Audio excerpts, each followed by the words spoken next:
Hi dear students, उम्मीद करता हूँ बहुत ही मस्त होंगे आप लोग और उससे भी बेटर है कि आपकी जो प्रिपरेशन है ना वो बेहतरीन तरीके से जा रही होगी। फुल ऑफ कॉन्फिडेंट होंगे आप क्योंकि आपने मैट्रिक्स को पढ़ लिया है और मेरे साथ साथ जो कि मैंने आपको 128 क्वेश्चंस कराया उसके साथ साथ प्रीवियस ईयर गेट क्वेश्चन लगभग 350-400 जो भी क्वेश्चन है वो आपने अभी तक कर लिए होंगे। उम्मीद करता हूँ कि आप जीपीसी को फॉलो कर रहे होंगे, गेट प्रोग्राम कैलेंडर जो हमने बनाया, गेट प्रिपरेशन कैलेंडर, उसमें सारा खाका तैयार कर दिया है। कौन सा सब्जेक्ट कब पढ़ना है, कितने घंटे पढ़ना है। यदि आप जी सेंटर के कोर्स से स्टिक होकर चीज़ों को पढ़ते हैं, बेहतरीन चीज़ें जीपीसी के अकॉर्डिंग आपकी लाइफ में होगी। और जो बच्चे जीपीसी को फॉलो कर रहे हैं वो समझ भी रहे होंगे। जो स्टूडेंट्स इसे जी सेंटेक एप्लीकेशन पर इस वीडियो को देख रहे हैं, आपको पता है लेक्चर के साथ साथ इसके पीडीएफ नोट्स भी हमने प्रोवाइड कर दी हैं। उसकी प्रोसीजर सिंपल है, आपको पता है। अब आते हैं हम आज के टॉपिक पर और यकीन मानिए इससे इम्पोर्टेंट टॉपिक पूरी मैथमेटिक्स में नहीं है। मैथमेटिक्स को हमने 5-6 यूनिट में डिवाइड किया हुआ था। उन 5 यूनिट में जो सबसे बड़ी यूनिट है वो कैलकुलस है। वो बहुत ही महत्वपूर्ण यूनिट है। जो चेस में महत्व होता है ना वजीर का, मैथमेटिक्स में वही महत्व है कैलकुलस का। अब आप समझ लीजिए, आप कैलकुलस को देखेंगे तो हर बार कैलकुलस से क्वेश्चन आना तय है। कैलकुलस के जो भी टॉपिक हैं वहाँ से आपको गेट एग्जामिनेशन में क्वेश्चन मिलेगा ही मिलेगा। तो अभी तक की यदि गेट हिस्ट्री उठा ले तो लगभग अप्रोक्सीमेटली मैं लिख रहा हूँ 450 क्वेश्चंस आपको प्रीवियस ईयर के मिल जाएंगे इस टॉपिक से। यानी कि ये टॉपिक पूरा कंप्लीट पढ़ने के बाद आप 450 क्वेश्चंस आपको मिल जाएंगे प्रीवियस ईयर, जो कि आप सॉल्व करेंगे। और इतने क्वेश्चन इस कैलकुलस पे महारत हासिल करने के लिए बहुत ही ज़्यादा है। इसके अलावा जो भी आप टेस्ट सीरीज में क्वेश्चंस पाएंगे वो आपके लिए पर्याप्त है। इधर उधर भटकने की ज़रूरत नहीं है क्योंकि गेट एग्जामिनेशन टाइम किलिंग वाला एग्जामिनेशन नहीं है। कितना स्मार्ट वे में आप एग्जीक्यूट कर सकते हैं। 450 क्वेश्चन करने के बाद भी कैलकुलस यदि अधूरा रह जाएगा तो फिर ये 450 क्वेश्चन किस काम के, समझ रहे ना बात। तो कॉन्फिडेंस रखना मेरी इस बात पे। अदरवाइज एग्जामिनेशन देने के बाद जब आओगे तो समझ में आ जाएगा यार पूछा वही जो पढ़ाया गया है, आया वहीं से जो किया गया है। मैं नहीं बोल रहा कि क्वेश्चन रिपीट करेंगे, कॉन्सेप्ट तो रिपीट करते हैं ना राजा। ठीक है सर, तो कैलकुलस में इतने सारे क्वेश्चन रहेंगे। तो जैसा कि मैंने बोला कि सबसे ज़्यादा क्वेश्चन इसके हैं, तो इसके क्वेश्चन के आने की पॉसिबिलिटी बहुत ज़्यादा है भाई साहब। अब स्टार्ट करो उससे पहले देख ले कि हम क्या क्या इसमें पढ़ने वाले हैं। सबसे पहले हम कुछ बेसिक्स इसमें देखेंगे। बेसिक चीज़ें जो आपको फंक्शंस एंड ग्राफ्स पढ़ने में रिक्वायर्ड रहेगी और पूरे मैथमेटिक्स में कहीं ना कहीं काम आएगी। जैसे हम इनइक्वालिटीज़ इसमें देखेंगे, इंटरवल्स के बारे में समझेंगे, जानेंगे। उनको जानने के बाद फिर हम फंक्शंस में एंटर करेंगे। फंक्शन में आपको देखना है कि जैसे y=x है तो उसका ग्राफ क्या बनेगा। फंक्शंस और उनके ग्राफ देखेंगे। फंक्शंस भी देख लेंगे, ग्राफ भी देख लेंगे। सपोज एक फंक्शन है f(x) = x²। ये एक पैराबोला है, इसका ग्राफ कैसे बनेगा उसका डिस्कशन हम टॉपिक 2 में करेंगे। ऐसा नहीं कि इन दो टॉपिक से बेसिक्स जो भी देखेंगे फंक्शन और ग्राफ में बहुत बल्क क्वेश्चन आ रहे, नहीं। ये इन पूरी इंटायर चीज़ों को समझने के लिए एक फाउंडेशन का काम करेंगे और मैथमेटिक्स को भी समझने के लिए आपके लिए फाउंडेशन का काम करने वाले हैं। उसके बाद हम इनफाइनाइट सीरीज देखेंगे, मैक्लॉरिन सीरीज, टेलर सीरीज, ये सारी चर्चा हम इसी में करने वाले हैं। सपोज आपके पास एक ट्रिग्नोमेट्रिक फंक्शन sin x हो और उसको यदि आप एक्सपांड करना चाहते हैं इनफाइनाइट सीरीज के फॉर्म में, तो उसकी वैल्यू क्या होगी, e⁻x की वैल्यू क्या होगी, वो सारी चीज़ें हम इनफाइनाइट सीरीज में देखेंगे। जैसे जैसे हम आगे बढ़ते जाएंगे हमारा इम्पोर्टेंट होने का, इन टॉपिक्स के इम्पोर्टेंट होने का दायरा बढ़ता जाएगा। यानी कि गेट में क्वेश्चंस जितना आप डीप अंदर जाएंगे वहां से ज़्यादा पूछे जाते हैं, जैसे कि लिमिट्स, कंटिन्यूटी एंड डिफरेंशिएबिलिटी, इनसे ज़्यादा क्वेश्चन पूछे जाते हैं। मतलब नंबर 3 से नंबर 4 में ज़्यादा क्वेश्चन पूछे जाते हैं। लिमिट तो वेरी फेमस टॉपिक है, आप सब जानते भी हैं इसके बारे में। उसके बाद कंटिन्यूटी क्या होती है, किसी भी फंक्शन के कंटिन्यूस होने की क्या क्या शर्तें हैं वो हम इसमें देखेंगे, और साथ में डिफरेंशिएबिलिटी भी देख लेंगे। यस और नो। इनको करने के बाद हम मीन वैल्यू थ्योरम्स में एंटर करेंगे। इसी में हम लैग्रेंजेस थ्योरम पढ़ेंगे, रोल्स थ्योरम पढ़ेंगे, इसी के अंदर हम पढ़ने वाले हैं। उसके बाद मैक्सिमा और मिनिमा देखेंगे। अब मैक्सिमा और मिनिमा देखेंगे तो अगेन हमें ग्राफ के बारे में नॉलेज पहले से रहेगा, तो इसको करना बड़ा आसान है। मैक्सिमा और मिनिमा क्या, कोई पर्टिकुलर ग्राफ है इस टाइप से, तो कौन से पॉइंट पे वो मैक्सिमम वैल्यू दे रहा है, दैट इज द मैक्सिमा। कौन से पे वो मिनिमम वैल्यू दे रहा है, दैट इज द मिनिमा। और ये सब हम डिस्कशन करेंगे मैक्सिमा एंड मिनिमा वाले टॉपिक में। इसके बाद आता है पार्शियल डिफरेंशिएशन। पार्शियल डिफरेंशिएशन के अंदर हम यूलर्स थ्योरम देखेंगे, कैसे पार्शियल डिफरेंशियल इक्वेशन है तो उसे सोल्व करते हैं। ठीक है साहब, सारी चीज़ें देखेंगे। उसके बाद मल्टीपल इंटीग्रल, इसी के अंदर आप डबल इंटीग्रेशन देखेंगे, ट्रिपल इंटीग्रेशन देखेंगे। इंटीग्रेशन की सारी बात मल्टीपल इंटीग्रेशन में देखने को मिलेगी। उसके बाद हम कैलकुलस के सबसे लास्ट टॉपिक पे आ जाएंगे, जिसे कहते हैं वेक्टर कैलकुलस। इसी के अंदर हम डॉट प्रोडक्ट, क्रॉस प्रोडक्ट देखेंगे, डायरेक्शन, मैग्नीट्यूड की बातें करेंगे, है ना, ग्रेडियंट देखेंगे, कर्ल देखेंगे, और वेक्टर का इंटीग्रेशन भी देखेंगे। इन सब चीज़ों को करने के बाद आप कह पाएंगे कि कैलकुलस में आप हो चुके हैं स्ट्रॉन्ग। इतने सारे क्वेश्चन मैं खुद आपको करवाऊंगा कि ये 450 क्वेश्चन आप ऐसे कर दोगे। और दूसरी बात, कॉन्सेप्चुअली इतने स्ट्रॉन्ग हो जाओगे कि आपको डर नहीं लगेगा। देखो, आपने 128 क्वेश्चन लीनियर अलजेब्रा में किए हुए हैं, वो भी एक बहुत बड़ी यूनिट थी, उससे भी अच्छे खासे क्वेश्चन हैं गेट में, और ये भी बहुत बड़ी यूनिट है। इन दोनों को करने के बाद लगभग 30 से 40% मैथमेटिक्स तो आप कर ही लिए, समझ लो 30-40, हाँ 40 से 50% मैथमेटिक्स आपका कंप्लीट, इतना कंटेंट पढ़ चुके। उसके बाद रिमेनिंग चीज़ें 50% में आ जाएगी, जिसमें आप डिफरेंशियल इक्वेशन पढ़ेंगे, कॉम्प्लेक्स एनालिसिस पढ़ेंगे, प्रोबेबिलिटी पढ़ेंगे, और न्यूमेरिकल मेथड्स पढ़ेंगे। हालांकि न्यूमेरिकल मेथड सभी को नहीं है। और एक और important topic that is the differential equation. ये सारी चीज़ें रिमेनिंग 50% में है बाबू। ये वाला 50% comprised bye linear algebra and calculus. तो चलिए शुरू करते हैं। हम सबसे पहले देखेंगे बेसिक्स। ठीक है, सारे टॉपिक लिख दिए, तो आपके दिमाग में एक चीज़ दुरुस्त रहेगी कि सर कब खत्म होगा ये कैलकुलस। आप ये बार बार हमसे नहीं पूछोगे, क्योंकि आपके दिमाग में एक चीज़ क्लियर रहेगी कि जब तक वेक्टर कैलकुलस में सर नहीं आ जाएंगे यूनिट फिनिश नहीं होगी। तो पहला हमारा टॉपिक है बेसिक्स। देखो, बेसिक्स ऑफ कैलकुलस में कुछ चीज़ें हमें लगेंगी, और वो आपको पता भी है। आप सोचोगे कि सर क्यों पढ़ाया रहे, ये तो हमें पता है, लेकिन चूंकि बेसिक्स है, नाम ही लिख दिया, तो इतनी लिबर्टी मेरे पास है कि वो छोटी छोटी चीज़ें मैं आपको बता सकता हूँ। सबसे पहले मैं बात करना चाहूँगा इंटरवल्स की, और ये तो आपको पता ही है कि इंटरवल्स क्या होते हैं। हाँ, जब आप सिनेमा में मूवी देखने जाते हो तो इसी का तो इंतज़ार करते हो।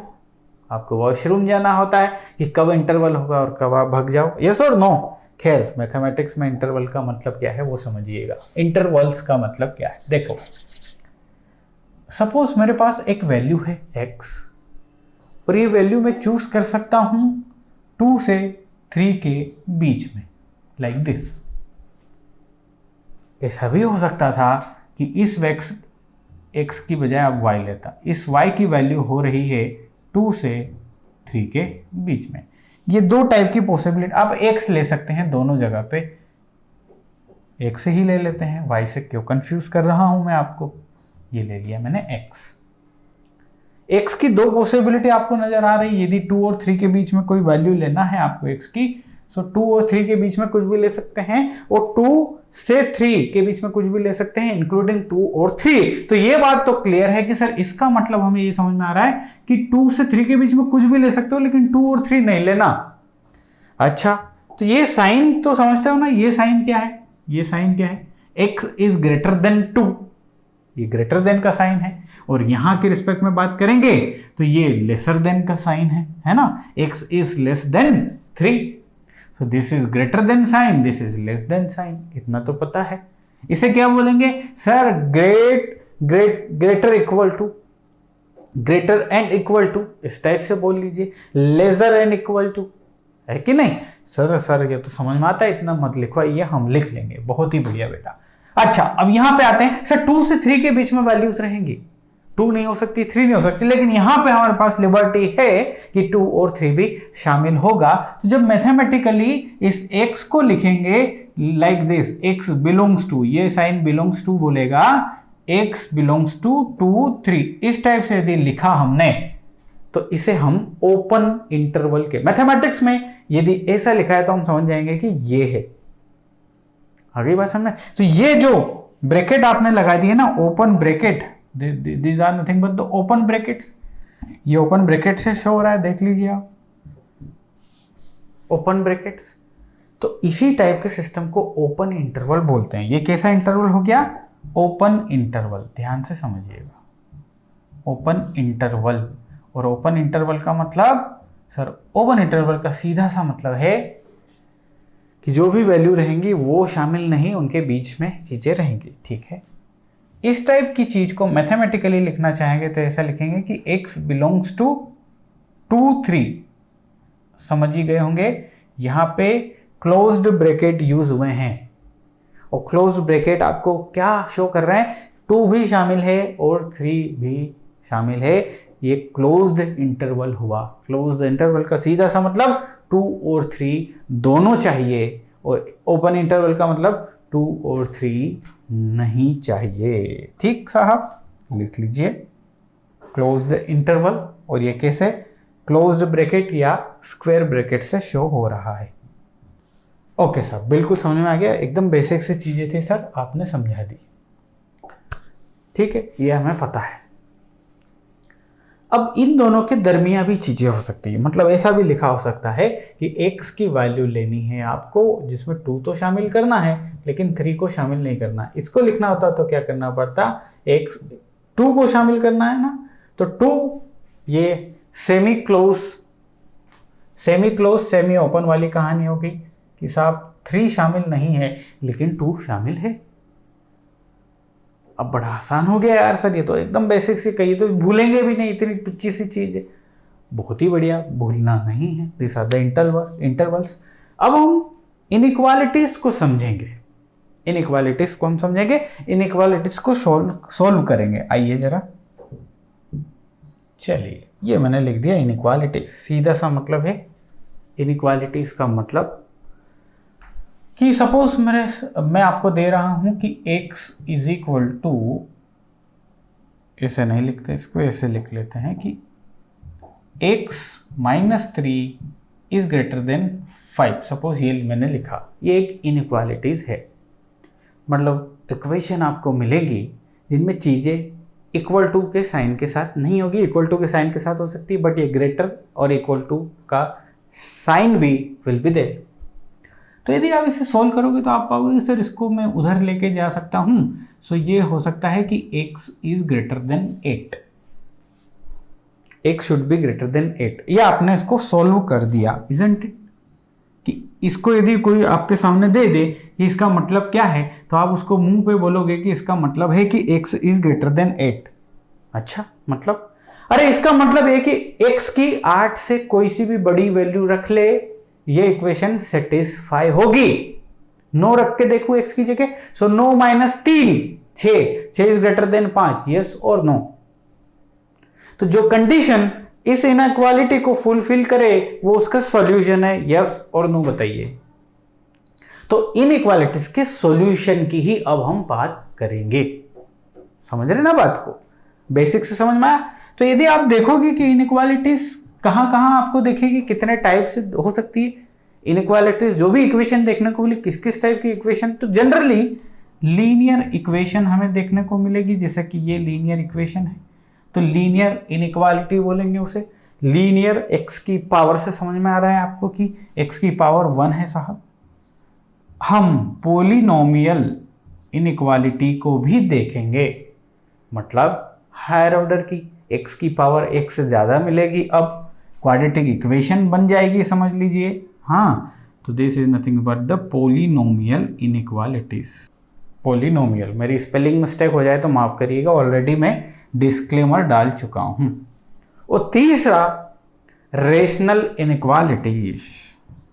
ठीक है साहब, रेशनल इनइक्वालिटीज में चीजें ऐसी रहेंगी, मतलब सपोज ये f1x है और नीचे f2x है, न्यूमरेटर और डिनोमिनेटर के फॉर्म में चीजें रहेंगी, तो वो रेशनल रहेंगी। पॉलिनोमियल तो हम समझते हैं सर, x की पावर ऑब्वियस सी बात है, अब 1 से ज़्यादा होने, सॉरी कहाँ गया भाई, हाँ, x की जो पावर है x से ज़्यादा होगी, x की पावर 1 रहेगी इन द लीनियर इनइक्वालिटी, और ये लीनियर इनइक्वालिटी का ही कॉन्सेप्ट था। चलिए सबसे पहले हम लीनियर इनइक्वालिटी देखने वाले हैं, आ जाइए जरा, एकदम बेसिक पॉइंट अब देखते हैं। सपोज मैं लिखता हूं 5 minus x should be greater than 2। तो अब आप सोच रहे हैं कि सर इस 5 को इधर ले जाएं, सो दिस इज दिस, 5 उधर गया, सो 2 minus 5, so minus x is greater then minus 3, क्या minus minus cancel, x is greater then 3। आपने ये लिखा, आपने अपना दिमाग लगाया, अच्छा x की वैल्यू 3 से ज्यादा होनी चाहिए तभी ये पॉसिबल है, तो आओ जरा चेक करते हैं कि क्या ये पॉसिबल है, क्या चेक कर लेते हैं ना भाई। आपने सोल्व कर दिया इस इनइक्वालिटी को, जो कि एक लीनियर इनइक्वालिटी है, क्या उसका सॉल्यूशन आपने सही किया, देखते हैं। x की वैल्यू 3 से बड़ी कुछ भी रख दो, तो 3 से बड़ी 4 रखता हूं, 5 minus 4 is greater then 2, is it true? 5 minus 4 1 होता है क्या, 1 2 से बड़ा है ना, कुछ आपने ब्लंडर कर दिया, रॉन्ग बात है। अच्छा वो क्या है ब्लंडर, वो सीख लेना कि जब भी, अच्छा इसकी बजाय ऐसा रहता, ध्यान से देखिए, x minus 5 is greater then 2, यदि ऐसा होता आप 5 को इधर ले जाते और वो उसके साथ जुड़ जाता, इज ग्रेटर देन 7, ये हो गया, सोल्व हो गया। इसको जरा चेक करते हैं कि यहाँ पे कोई गड़बड़ है क्या। x की वैल्यू 7 से बड़ी रख दो, ये सेटिस्फाई होगी, 7 से बड़ी 8 रख लेते हैं, 8 minus 5 is greater then 2, is it true क्या, हाँ सर 3 इज ग्रेटर देन 2, ये एकदम सही बात। यहां पंगा नहीं हो रहा है, यहां पंगा क्यों हो रहा है वो देख लो, वो बहुत ही इंपॉर्टेंट पॉइंट है। यहां तक तो ठीक था, जब भी आप माइनस साइन से मल्टीप्लाई करोगे तो माइनस साइन के मल्टीप्लीकेशन के साथ ये साइन चेंज कर दोगे, if this is greater then तो ये लेस देन बन जाएगा, ये इनइक्वालिटी का साइन चेंज हो जाएगा। तो यहां से बहुत ही महत्वपूर्ण पॉइंट जनरेट होता है, क्योंकि इस स्टेज पे आपने नेगेटिव साइन का मल्टीप्लाई किया है, you multiply negative sign both the sides, जब भी नेगेटिव साइन का मल्टीप्लाई होगा आपका इनइक्वालिटी साइन चेंज हो जाएगा। लिख लीजिए, मैं लिख देता हूं, ये लिख दिया मैंने, inequality sign would change if we multiply by negative sign. अच्छा, तो इसको करने के बाद फिर से हम इसको सॉल्व कर रहे हैं, इस इक्वेशन को सॉल्व कर रहे हैं यहां से, इसको सीखने के बाद। ओके, क्या है हमारी 5 minus x is greater then 2, तो ये हो गया माइनस एक्स होने के बाद ये इधर जाएगा, सो दिस इज माइनस 7। आप नेगेटिव साइन का मल्टीप्लाई कर रहे हैं, ये साइन चेंज हो जाएगा, x इज लेस देन 3। अब देखते हैं क्या ये सॉल्यूशन है, x की वैल्यू 7 से कम होनी चाहिए। अच्छा जी, रुको, कुछ गड़बड़ हो गई क्या, हाँ कुछ गड़बड़ हो गई ना, ये 7 नहीं होगा दोस्त, तो ये भी 7 कैसे होगा, हाँ वो तो 7 होगा। 2 माइनस 5 तो ये 3 आ जाएगा ना, यस माइनस 3, सो ये 3। हाँ, अब देखिए इसकी वैल्यू क्या आ गई, ये वैल्यू आ रहा है कि इसकी वैल्यू 3 से कम होना, 3 से कम होना मान लेता हूँ मैं 2 है, सो 5 minus 2 is greater then 2, is it true क्या? हाँ sir, 3 is greater then 2, this is true. तो ये जो साइन आया है ना, ये जो सॉल्यूशन आया है ना, ये एकदम परफेक्ट करेक्ट सॉल्यूशन है। तो यहाँ से क्या सीख रहे हैं साहब? यहाँ से सिंपली एक बात सीख रहे हैं सर कि जब भी नेगेटिव साइन से मल्टीप्लाई होगा साइन चेंज हो जाए, ये इनइक्वालिटी का साइन चेंज हो जाएगा। ठीक है, तो लीनियर इनइक्वालिटी में वैसे ज़्यादा कुछ नहीं है, और एक दो क्वेश्चन लिख लेता हूँ फिर डायरेक्ट पॉलिनोमियल में एंटर करेंगे। ये लिख लिया मैंने, 12 minus 4x is greater equal to 24। क्या ये लीनियर इनइक्वालिटी है? बिल्कुल है सर, बिकॉज x की power highest power is 1। Okay, solve करते हैं sir. This is nothing but 12, wait a minute, 12 minus 4x, 12 को तो उधर लेके जा रहे हैं ना अपन, तो क्यों लिख रहा हूँ मैं वापस। This is nothing but minus 4x greater equal to 12 will go that side, it will become 12, 24 minus 12। अब आप चाहते हैं ये नेगेटिव साइन हटाना, सो क्या करना है आपको पता ही है, लिखूंगा नहीं, समझ जाइए। ये हो जाएगा 4x और ये चेंज हो जाएगा साहब, और दिस इज माइनस 12। अब यहाँ से आप देखोगे x इज माइनस 3, ये आया साहब। क्या ये एक सॉल्यूशन है? वैसे तो एग्जामिनेशन में आपसे पूछेगा नहीं इतनी सड़ी सी चीज, क्योंकि कोई भी ऑप्शन देगा तो सेटिस्फाई कर ही लेंगे भाई। -3 से छोटा होना चाहिए। अच्छा, यदि आप नंबर लाइन देखेंगे तो नंबर लाइन में साहब यहाँ है 0, यहाँ 1, इससे आगे के नंबर्स यहाँ -1, -2, -3।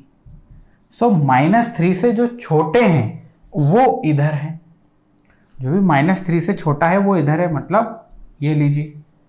और -3 से जो भी बड़ा है वो इधर, मतलब इधर के नंबर -3 से बड़े हैं, ये लीजिए। इधर के सारे नंबर -3 सबसे छोटा है, बिल्कुल समझ में आता है। जिसे यहाँ पे लिखा है कि ये x है ना -3 के बराबर हो सकता है और उससे छोटा, मतलब ये सारे नंबर इधर के, समझ में आ रही ना बात?